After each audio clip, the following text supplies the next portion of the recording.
E aí, Elê, tudo bem? Fala aí, meu querido, tudo bom? Tudo ótimo com você? Tudo ótimo. A Tema bom correria. hoje? Tema Oi? leve? Tema bom Tema hoje? leve? Tema tranquilo? Bobagenzinha, né? Não, imagina, só um dos principais pedidos aí no meio dessa crise sanitária que o Rio de Janeiro está vivendo. Pois é. Acho que bastante gente vai estar interessada aí, o tema é bom, o tema é quente. E melhor do que isso, o pessoal já está comentando que parece uma novela, né? Porque todo dia tem um episódio novo, é algum secretário que cai, alguma denúncia nova que sai, então Uhum. vira, para quem gosta de acompanhar, vira uma boa novela aí. Uhum. O problema é que os problemas são muitos, né? Você tem envolvimento de vários secretários, agora já surgiu coisa sobre o vice-governador, enfim, as coisas não param. O que é triste, né, para o estado do Rio de Janeiro, mas a gente está rumo ao penta, né? Com certeza, né? É aquilo, não, assim como não existe salvador da pátria, também não existe o destruidor da pátria. Ninguém está ali sozinho. Então não adianta cair um secretário que vai resolver tudo, não adianta a gente também achar que a própria saída do Witzel transformaria, revolucionaria o estado do Rio de Janeiro, que a gente sabe que infelizmente não é assim. Mas de qualquer Uhum. forma, isso também não significa que não vale a pena fazer o pedido do impeachment. Claro, óbvio. Então, eu vou começar te fazendo umas perguntas aqui. A primeira delas é qual foi o que aconteceu que fez você virar essa chave e achar que valia a pena entrar com o pedido de impeachment? Bom, quando eu consegui enxergar que havia responsabilidade subjetiva do Witzel, né? Eu Sim. desde o início, quando a gente começou a debater isso dentro do partido, eu falei, eu não vou assinar absolutamente nada que eu não tenha certeza que ele é culpado e responsável, né? Por alguma coisa. Sim. Porque assim, o que as pessoas precisam entender é que por mais que acontecesse a corrupção dentro do governo dele, isso não necessariamente seria justa causa para um impeachment. Incompetência, equipe corrupta e tudo mais é Claro. algo muito ruim, mas são fatos políticos que não geram nem responsabilidade criminal, nem responsabilidade funcional, né? Sim. A não ser que, obviamente, você demonstre uma omissão, ou então uma atuação em conluio com os fatos de corrupção. Né? Sim. Quando surgiu, por meio da Operação Favorito, aquele contrato que vincula a Tereza Witzel a um dos operadores do Mário Peixoto, e aí você tem um ato de governo reabilitando uma empresa que não poderia, que não estava permitida para contratar com o Estado. E a mudança matrimonial do Witzel, né, o regime matrimonial dele, Sim. ali ficou muito óbvio que o pessoal estava atuando para ter Sim. benefício próprio, né? Então você pega, são vários elementos, né? Você pega Tá. Teresa Witzel, Helena Witzel, Helena, né? não. Isso. Helena, desculpa, Helena Witzel, que é uma advogada com 5 anos de OAB, nunca fez absolutamente nada na vida de relevante em relação ao mundo jurídico. Ela substitui o marido dela como advogada do PSC, sendo que o marido dela é ex-juiz, ex-defensor público, doutor em direito, enfim, dá aula e Sim. etc. Ele tem um currículo que justifique R$ 20 mil por mês.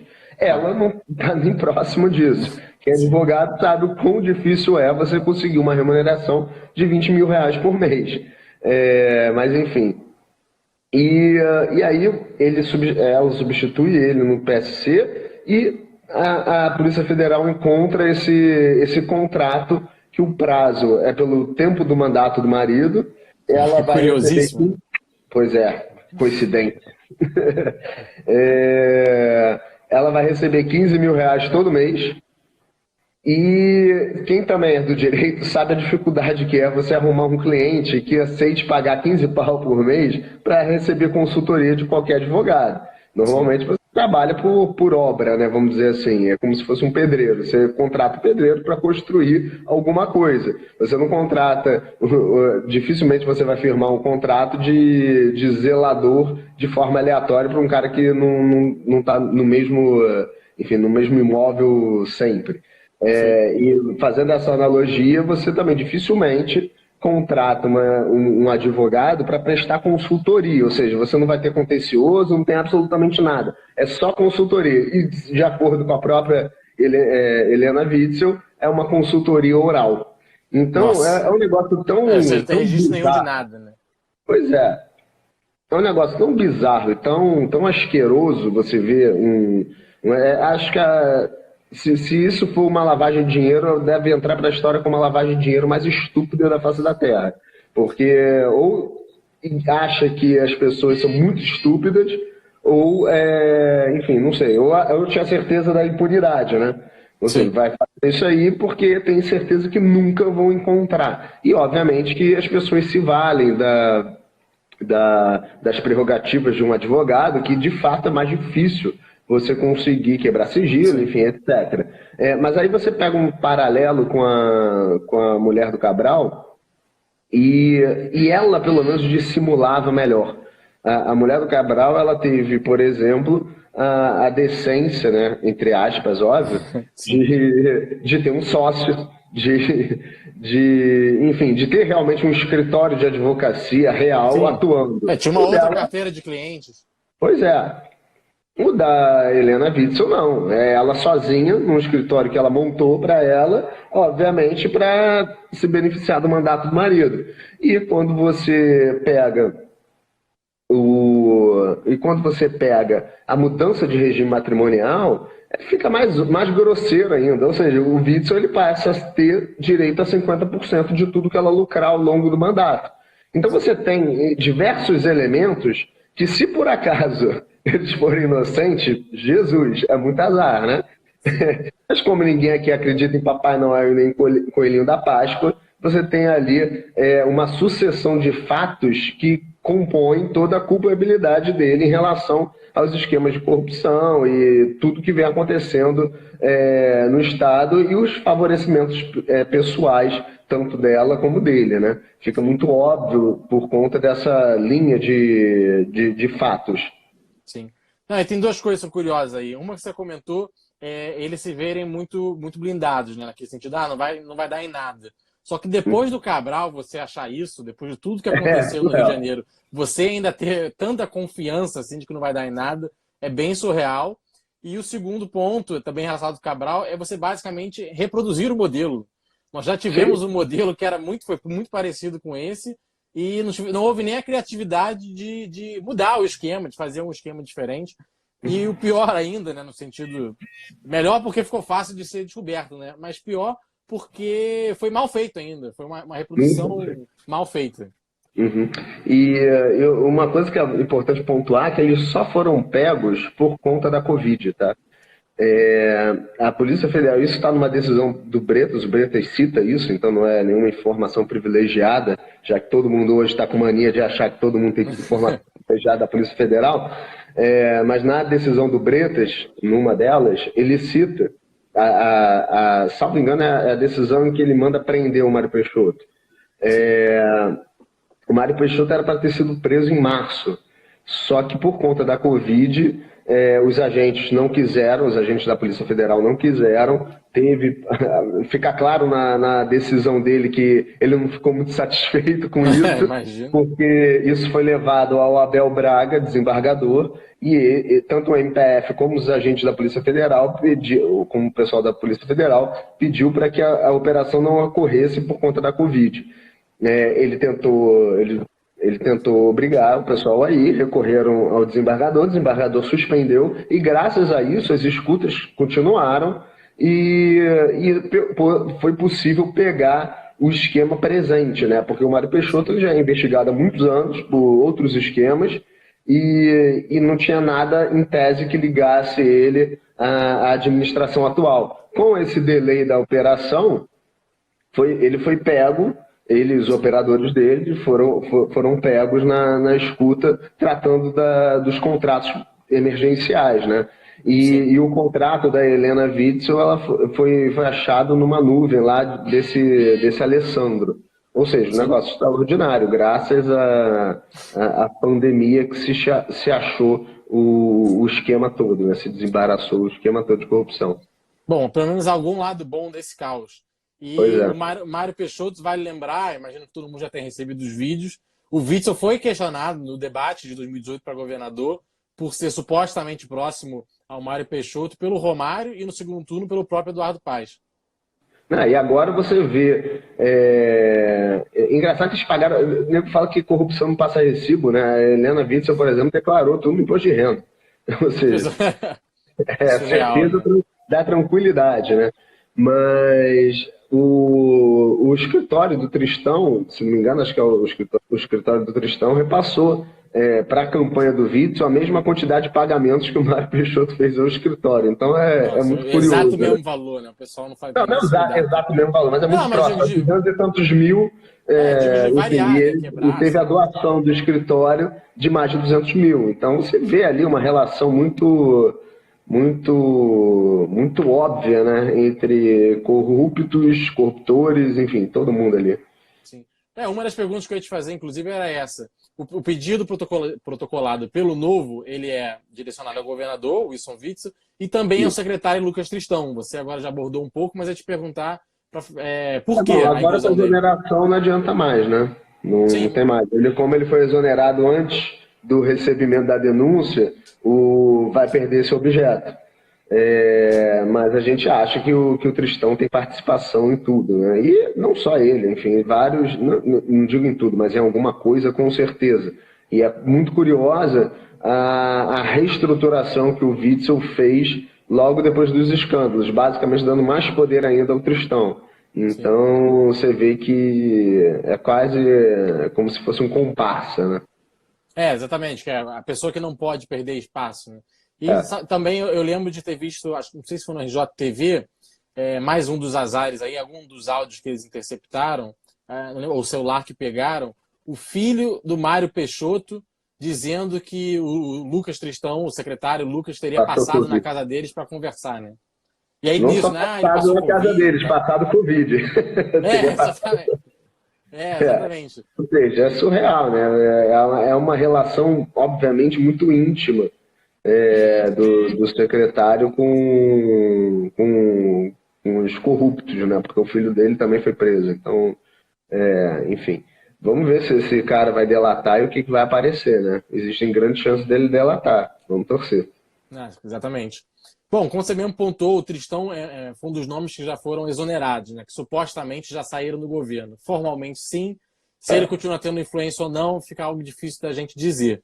É. Mas você acha que a saída do Tristão, se ele saísse de fato e todo o grupo dele, resolveria a questão? Ou precisaria sim sair o Witzel? E a saída do Witzel resolve também? É bom, nada resolve, né? Só resolve quando você prende todo mundo que faz merda.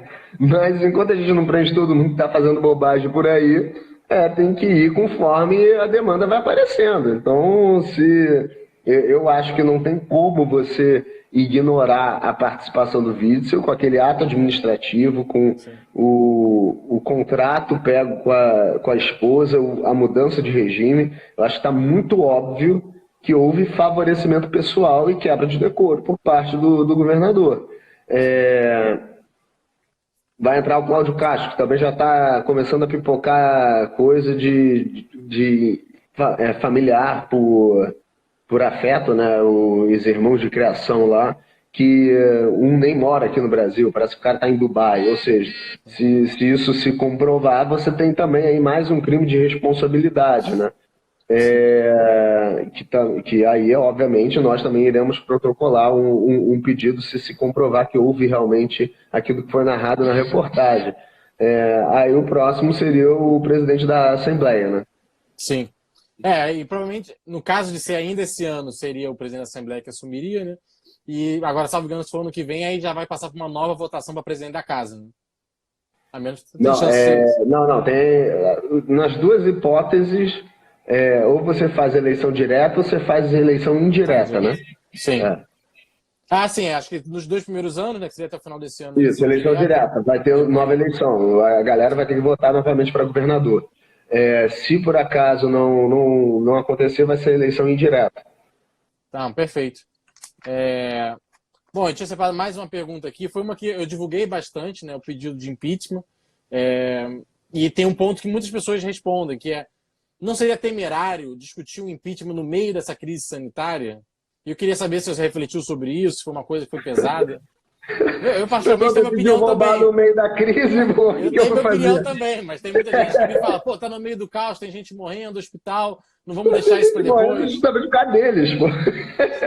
É mole, isso não existe, cara. Tem gente morrendo por causa deles, porque eles resolveram roubar. Que, aliás, eu estava outro dia conversando com um deputado e a gente falou, cara, é surreal, assim, o nível de psicopatia desse pessoal, porque roubar de obra já é imoral, já é criminoso, enfim, o cara já tem que ir pra cadeia. Agora, você roubar da saúde já é também um negócio que, para mim, devia ser crime hediondo. Agora, você roubar da saúde no meio de uma pandemia, cara, você tem que apodrecer na cadeia. Eu espero que ele passe num prego, pegue tétano e morra, sinceramente, porque é surreal um negócio desse, cara. É um negócio que causa muita indignação, porque é uma psicopatia absurda. E agora você vê o próprio secretário de saúde, o novo, né? Ele falou, cara, não tem por que você ter essa quantidade absurda de hospital de campanha. E mesmo aqueles que finalizaram não estão 100%. Então, assim, o que o Estado deveria fazer em meio à pandemia, ele absolutamente não fez.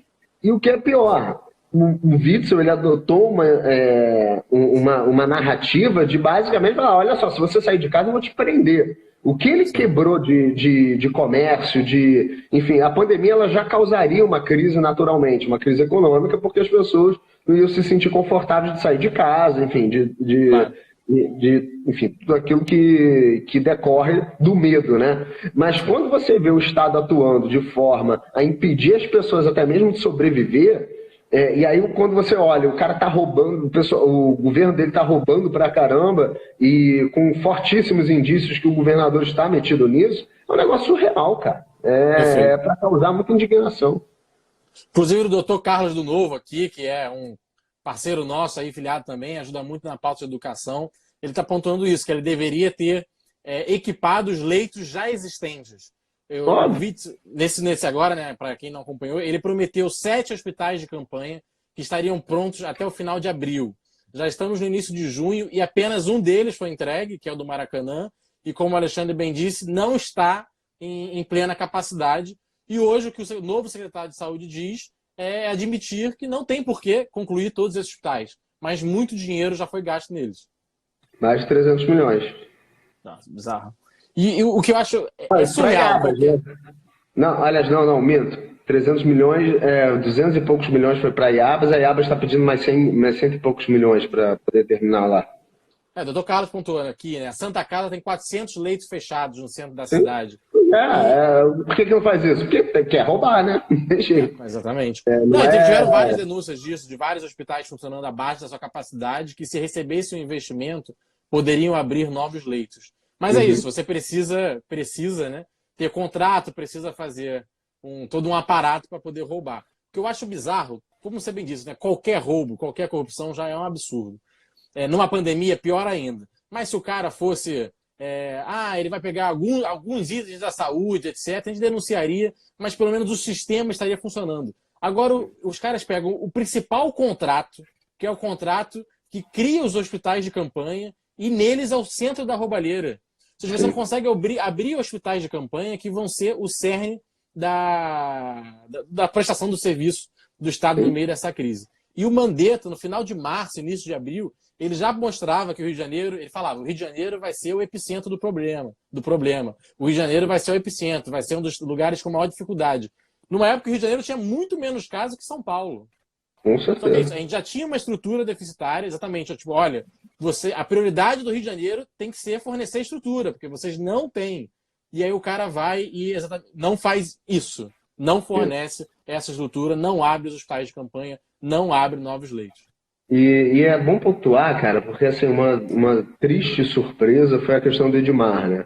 O Edmar é o que eu sempre falo, né? Polícia e saúde, todo mundo sabe quem é vagabundo.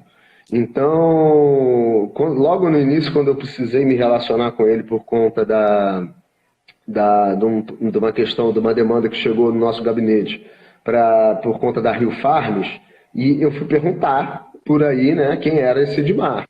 E ele foi extremamente bem recomendado, né? As pessoas falaram muito bem dele.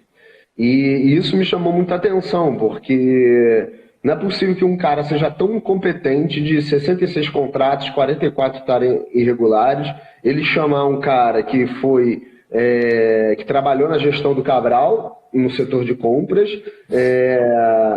e ele ser inocente, entendeu? Se ele for inocente, ele é o cara mais incompetente da face da Terra. Mas como, novamente, ninguém aqui acredita em Papai Noel. Se por acaso ele não tem nada a ver com isso, que eu acho muito difícil, mas tem que ser investigado, de qualquer forma foi uma triste surpresa, tanto pela incompetência quanto pelo caráter, caso ele esteja envolvido, né? E isso é lamentável, assim, o Rio de Janeiro não merecia isso, muito menos no momento em que se encontra, né? Exatamente. E aí, somado a isso, foi o que eu falei, uma atuação grotesca do Estado para fazer pessoas falirem, ou seja, pessoas que não sofreriam diretamente com a questão da Covid e tudo mais, tiveram seus... Aliás, até sofreriam, mas enfim, o ponto é, o prejuízo ele foi escalonado de tal forma que deixou a população inteira refém. A proteção dos servidores públicos que estão com salário garantido, né? Nós, no caso, que estamos com salário garantido por enquanto. Mas é um negócio surreal, cara.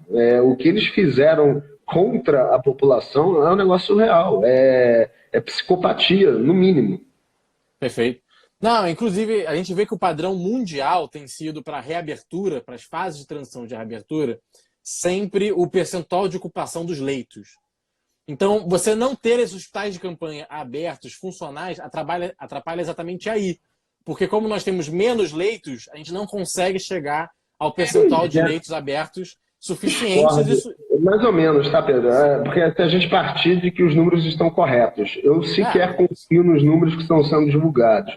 Seja por morte de Covid, seja da lotação dos hospitais.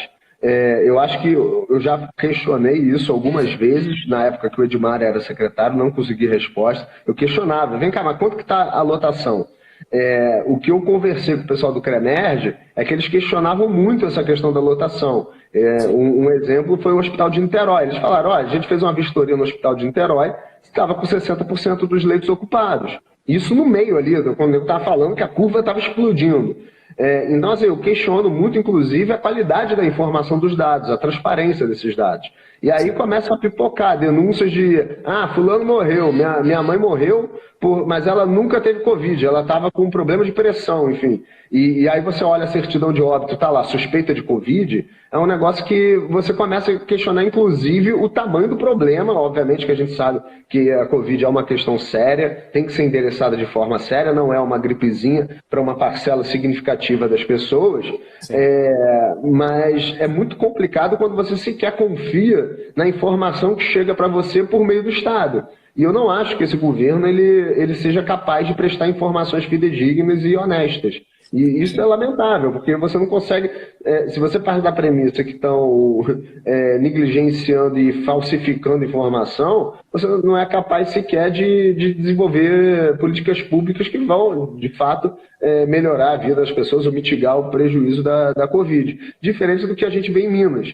Em Minas, você tem lá uma taxa de ocupação super tranquila. O Zema não tomou nenhuma medida autoritária, ele disse, existem esses protocolos, cada prefeito vai ser livre para decidir o que é melhor para o seu município. Ou seja, respeitando a realidade de cada um. E não teve repressão, como você via aqui, pessoas sendo presas no meio da praia deserta, enfim. E Minas construiu 600 e tantos... construiu não, né? Abriu 600... Ele tinha 2.000 e pouco, foi para mais de 2.600 leitos em um mês. Consertou os respiradores que não estavam funcionando. Ao invés de sair comprando por aí, e mesmo assim, quando foi comprar, teve a capacidade de negociar com a iniciativa privada e comprar os respiradores mais baratos do Brasil. 35 mil reais em alguns casos, em algumas compras, né? Numa média de 65 mil de todos lá. Se você somar o mais caro com o mais barato, deu uma média lá de 65 mil reais por respirador. E Minas está enfrentando isso de uma forma que parece outro país. Mas por quê? Sim. Porque tem transparência, porque não tem vagabundo no governo, porque o pessoal está trabalhando realmente em prol da população mineira. Mais uma vez, o Novo dando exemplo, tem sido muito boa a condução do Zema nessa crise e tem sido, inclusive, muito noticiada, muito bem elogiada pela mídia como um todo também. Felizmente, aí, um reconhecimento. Eu ia te Isso que ele perguntar... veio de Brumadinho, né? Ou seja, depois só que ele... tá pegando pauleira. Não tá fácil o governo dele. No final dos 4 anos, ele vai falar, irmão, quero ver qualquer outro governador enfrentar o que eu enfrentei. Porque ele pegou a terra arrasada do Pimentel, nos primeiros meses veio Brumadinho e agora Covid. Ou seja, e Minas está muito pior do que o Rio, inclusive na questão previdenciária. Então, assim, o que tem para dar errado em Minas é muita coisa. Isso só prova como ele é bom na gestão dele, né? Eram salários atrasados, repasse aos municípios, era um passivo, ainda é um passivo enorme, mas pelo menos os salários já estão em dia, os repasses aos municípios já estão em dia, e isso ajuda muito a condução da coisa. Bom, eu ia te perguntar um outro ponto, que é um desdobramento desse pedido de impeachment. A existência desse pedido muda alguma coisa na posição da bancada do Novo na LERJ com relação aos projetos do governo? Não muda nada. A gente sempre votou conforme a nossa convicção de que se a proposta é boa ou ruim para a população fluminense. E a gente vai continuar votando. Sempre que aparecer uma proposta que a gente acha que seja correta, a gente vai votar a favor. Se tiver uma proposta que a gente acha que vai prejudicar as pessoas, a gente vai votar contra. Independente do ser autor do pedido de impeachment, eu não vou politizar, assim como eu não politizei o pedido, eu não vou politizar os meus votos dentro da Assembleia. Eles vão continuar sendo técnicos e com base nos princípios liberais, que é por isso que eu fui eleito, né? Para tentar trazer um pouco mais de liberdade para o Estado do Rio. Não, perfeito. Eu, como filiado novo, como pessoa que te conhece bem também, já sabia a resposta, mas é bom deixar isso claro para todo mundo. E agora vem a pergunta que todo mundo faz, já fizeram aqui na live, manda constantemente. E aí, você acha que cai? Tem clima para isso? O pedido de impeachment tem chance de ser aprovado? Como é que está o clima com relação a isso? Cara, eu espero que sim, né? Está muito bem fundamentado o nosso pedido. Eu não vejo como o Witzel vai conseguir explicar essas questões todas. Então, assim, eu acho que se a LERJ não abrir o processo, vai ficar muito feio. Sim. Acho que tem sim que abrir. Existe o fundamento claro do crime de responsabilidade e a LERJ precisa dar essa resposta para a população fluminense. Eu vou ficar muito frustrado se a gente não processar o impeachment dele, né? Perfeito. Já são alguns, para quem não acompanhou também, já são alguns pedidos de impeachment, acho que já tem uma dezena. O Luiz Paulo protocolou, o PSOL entrou com um, acho que agora no final da semana, né? Então, já são algumas bancadas que estão se movimentando por isso também. Então, para passar para as pessoas que existe um núcleo, não é só o Novo, né? Tem uma parcela considerável da casa que está pressionando por isso.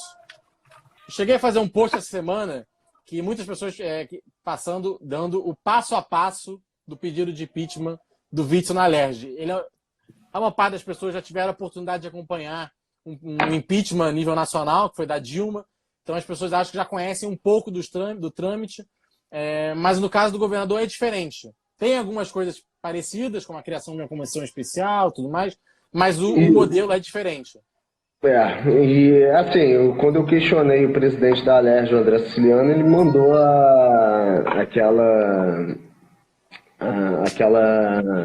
ato, né, que eu te mandei, isso, em que ele traça algumas diretrizes.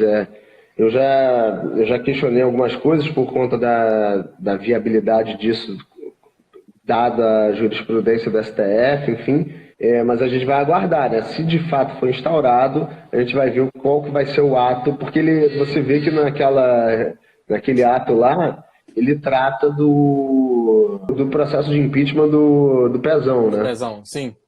E então, assim, acredito que ele vai usar o mesmo parâmetro, mas a gente vai analisar a constitucionalidade, a legalidade, para ver se não corre risco de lá na frente o Witzel judicializar e ganhar, né? Exatamente. Tem algumas, eu vou entrar um pouco nisso. Para quem não acompanhou, o problema, a dificuldade, falta clareza, porque o pedido de impeachment se pauta numa lei, num decreto-lei da década de 50, que já teve alguns julgamentos do STF que tentaram clarear, mas acaba que, infelizmente, pela falta de uma lei mais recente, o processo da coisa fica meio confuso. Mas, bom, o primeiro passo é o protocolo do impeachment, que já foi feito tanto pelo Novo quanto por outras bancadas, essa é a primeira fase. A segunda, o André Siciliano, presidente da Alerj, ele faz o juízo de admissibilidade, ele recebe ou não esse pedido de impeachment. E aí já vem uma fase que é meio confusa. No ato que o Siciliano te passou para a gente, que é aquele que está previsto no caso do Pezão, ele diz que seria instaurada direta a comissão especial. Então sairia da presidência e formaria uma comissão especial. Só um ponto, porque existe uma questão importante que é a súmula vinculante número 46 do STF, que ela diz que a definição dos crimes de responsabilidade e o estabelecimento das respectivas normas de processo e julgamento são de competência legislativa privativa da União, tá? Então Sim. É por isso que existe essa minha preocupação com o ato que foi editado por conta do processo de impeachment do Pezão, porque ele foi empichado no final do mandato, acho que faltando, sei lá, alguns meses. Então, utilizar aquilo como referência, para mim, é um pouco preocupante, porque a gente está num processo ainda faltando mais de 2 anos, né? Sim. Então, dependendo de como for a marcha desse processo, eu acho que não faz sentido você ter uma edição por parte da Alerj de procedimentos que são totalmente desconexos com a legislação federal e com a jurisprudência do STF, que obviamente resolveu legislar, raridade, quase nunca faz isso, mas Sim. Ele resolveu legislar durante o impeachment da Dilma, né? Sim. Então, assim, a gente tem que observar muito as normas federais e ver se o que for editado aqui no Rio não vai conflitar, não vai ir de encontro ao que diz a norma federal e a jurisprudência do STF. Sim. A jurisprudência do STF também tem um dos precedentes que até foi definido parte do passo a passo. Ele diz que você pode aplicar em lacunas subsidiariamente o regimento interno. Então também tem esse ponto. No caso da Alerj é um ato. Não foi aprovado como regimento interno. Mas se fosse possível aprovar, outros estados já criaram uma fase que é a análise da CCJ. Então sairia da presidência da casa, iria para a CCJ e a CCJ daria um parecer. Outros estados do Brasil têm isso previsto no regimento interno, já passaram por essa fase e passou, assim, sem maiores problemas, não foi judicializado, não caiu. Aqui na Alerj isso não está previsto, iria direto para a comissão especial. Então, poderia ser uma fase já de judicialização. O Witzel poderia tentar argumentar olha, eu tenho direito que isso passe pela CCJ, que aí ele tenta barrar com os 7 ali, que são os 7 que estão na CCJ. Sim, é possível. E aí, em tese, passando pela CCJ, iria para a instauração da comissão especial.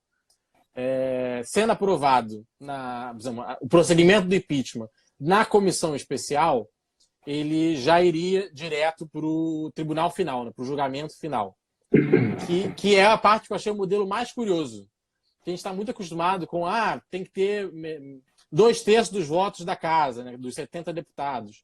Só que aqui, na verdade, você tem 5 desembargadores que são sorteados, 5 deputados eleitos pela Alerj para representar, e o presidente do TJ, ele preside esse tribunal. Então são 11 membros, o presidente do TJ, 5 desembargadores, 5 deputados estaduais, e aí ele tem que ter 2/3 dos votos nesse tribunal para então ser condenado e, enfim, ter o impeachment. Que é bem esquisito, né? Muito, eu achei muito isso curioso. É algo que provavelmente eu vou questionar, né? Se caso seja implementado no impeachment do Witzel, se caso seja processado, enfim, seja aceita a denúncia. Na minha opinião, deveria ficar com o plenário. A gente sabe que o voto do impeachment é um voto eminentemente político, tanto é que você não precisa sequer justificar o porquê do seu voto. Isso tem um paralelo, né? Se você olhar, por exemplo, para o judiciário, o juiz ele não pode simplesmente votar e decidir um processo, ele precisa justificar, e essa justificativa tem que ser coerente até para, eventualmente, permitir um recurso caso uma das partes discorde. No caso do impeachment, a justificativa é totalmente dispensável, é um voto de foro íntimo em que, por exemplo, quando a gente olha a votação do impeachment da Dilma, tinha gente lá, pelos meus filhos, pela minha avó, pelo meu cachorro, pelo Brasil. Ou Sim. seja, se isso fosse num tribunal, esse voto seria anulado. Mas na política, no julgamento do impeachment, pode falar qualquer bobagem, pouco importa, porque a única coisa que importa no voto do impeachment é o sim, não e abstenção. Exatamente. Qualquer outra coisa é totalmente dispensável. E eu acho que isso deveria ficar com os deputados, e não os 5 desembargadores. O que o judiciário tem que se meter nisso? Isso Sim. não é responsabilidade, a não ser, obviamente, a questão da presidência da sessão, que aí sim, que eu no próprio caso da Dilma razoável. foi, acho que foi o Lewandowski, Foi o presidente do STF, não, foi o Lewandowski. Foi o Lewandowski, sim. O presidente do STF é que preside a sessão do impeachment dentro do Senado. Eu acho que aqui o presidente do Tribunal de Justiça deveria presidir a sessão, mas quem vota é deputado. O desembargador não tem que dar pitaco no processo de impeachment. Isso não existe, não faz o menor sentido. Isso não é uma responsabilidade do judiciário, e sim do parlamento. E caso a mesa diretora ou a presidência edite um ato que não dê ao plenário da Alerj a competência para julgar o governador, eu vou questionar na justiça, obviamente. Ali estaria uma flagrante inconstitucionalidade, até por conta das questões das atribuições dos órgãos, dos poderes, né? Não tem porquê o Tribunal de Justiça, a não ser pela presidência do processo, dar pitaco num processo de impeachment. Simples assim. Não, perfeito. E tem até uma questão curiosa, eu estava esse dia discutindo com um amigo meu, até para montar esse passo a passo, você vê como é que a lei ela é mal redigida. Ela diz que você vai ter que ter 2/3 dos votos desse tribunal final. E que o presidente só vota em caso de empate. Agora, qual é o empate com 2/3 de 10? Óbvio, não dá. Qual é o empate? E aí a gente ficou num debate enorme de, bom, se você nunca vai ter um empate, então o presidente... Se tiver uma abstenção, de repente. Mas aí a abstenção conta como não, né? Porque você tem que ter os 2/3. Sim, A gente chegou num cálculo muito doido que seria o que resolveria a questão. Porque 2/3 de 11, que seria ter o 2/3 do tribunal, 2/3 de 11 são 8. Então, se você tivesse 7 de 10, o presidente meio que fica com o voto final. Porque se ele concordar e der o sim, cai. Se ele disser não, não cai. Então a gente interpretou o empate, ou seja, a necessidade do presidente se posicionar. Mas na minha legislatura, durante o meu mandato, isso não vai acontecer. Pelo menos eu não vou permitir, né? Vou fazer a maior resistência possível para que isso não aconteça. Sim. Não, eu também acho que foi desenhado de um jeito que deixa com muita força o judiciário, que inclusive chega na reta final com 6 votos frente a 5 do legislativo, que é o verdadeiro protagonista de uma decisão como essa. Bom, o Gabriel aqui fez uma pergunta. A Polícia Federal apreendeu computadores e celulares ligados ao governador. Há expectativa de que se encontre algo ali? No impeachment, a Alerj pode pedir à PF o acesso? Pode pedir. Se existe a expectativa, existe. Imagina que dentro desses celulares acho que vai ter bastante coisa. Mas eu também não sabia que podia pedir. Acho que é um modelo. Provavelmente dentro da comissão especial, né? Eu imagino que a comissão especial se forme para debater, ela seja uma comissão especial que funcione meio como uma CPI, né? Que vai montar o relatório, vai montar as informações. E inclusive, a gente chegou a falar, né? Mas é onde o governador tem a oportunidade de se defender. É nessa comissão especial. Perfeito. Tem algum ponto a mais aí que você acha válido de abordar? A gente está na expectativa, né, para ver o que vai aparecer aí agora nos próximos dias. Existem algumas especulações, vamos aguardar, mas eu acho que prometem altas emoções, conforme desdobramento, delações, etc. Eu acho que a coisa vai se expandindo cada vez mais e a gente vai vendo o que aconteceu nesse último ano aqui dentro do estado do Rio de Janeiro e que não deve ser pouca coisa. Os indícios já eram muito fortes logo no início do mandato da legislatura e só se confirmaram, né? Então, agora é aguardar e deixar que a polícia e o Ministério Público façam o seu trabalho, e esperando, contando, e obviamente isso é um dever da população cobrar que o parlamento faça o seu. É triste, é lamentável, mas é muito pior se a gente deixar uma quadrilha tomando conta do governo do Estado, né? Com certeza. Tem que ser a prioridade zero, não pode acontecer de forma nenhuma. Bom, Ale, queria desde já te agradecer aí pelo tempo, a gente poder esclarecer aqui para as pessoas mais desse processo de impeachment, seja pelo lado das motivações que levaram o Novo a fazer o pedido, seja pelo lado de como é que é o passo a passo, qual é o futuro, os desdobramentos. Acho que ajudou muito. Legal, show de bola, foi um prazer. Eu acho super importante que a gente debata esses assuntos que são de urgência, né, para o Estado do Rio de Janeiro. Infelizmente, a gente viu um Estado sendo levado para o buraco e, mais uma vez, estamos vendo isso novamente, né, o que é lamentável e que traz a urgência para que as pessoas votem melhor.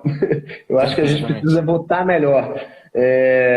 As opções hoje existem, então basta o eleitor lá em outubro ficar um pouco mais preocupado, falar, não, pô, já botei tanta gente ruim lá, eu vou começar agora de 2 em 2 anos, eu vou parar o que eu estiver fazendo e vou me preocupar um pouco. O meu sonho, na verdade, é que seja de 5 em 5, os mandatos sejam de 5 anos, tudo junto, prefeito, vereador, governador, deputados, enfim, seja uma eleição unificada, justamente até para facilitar a vida do eleitor. Porque eleição de 2 em 2 anos é um absurdo, um gasto de dinheiro público descomunal, é uma perda de eficiência porque fica uma penca de político preocupado com a eleição, então fica buscando apoio nos municípios, para depois isso se reverter em apoio na candidatura para estadual ou federal, enfim, é uma porcaria para o cidadão, esse modelo que a gente tem no Brasil. Então, quanto antes a gente mudar isso, melhor. Mas depende muito também do próprio eleitor, que tem que ter um voto mais qualitativo, mais preocupado e mais consciente para que pessoas boas venham para a vida pública. Né? Perfeito. Não, muita gente me pergunta, Pedro, qual é a solução para isso tudo? Eu sempre falo, o eleitor votar melhor. No fim, a gente pode pensar 1000 desenhos, sistema distrital misto, proporcional, digital puro. Nada adianta se o eleitor não tiver um voto consciente. Verdade, perfeito. Então, Alexandre, mais uma vez, muito obrigado aí, uma boa noite. Tchau, tchau. Valeu, um abraço. Tchau, tchau, pessoal. Um abraço. Obrigado.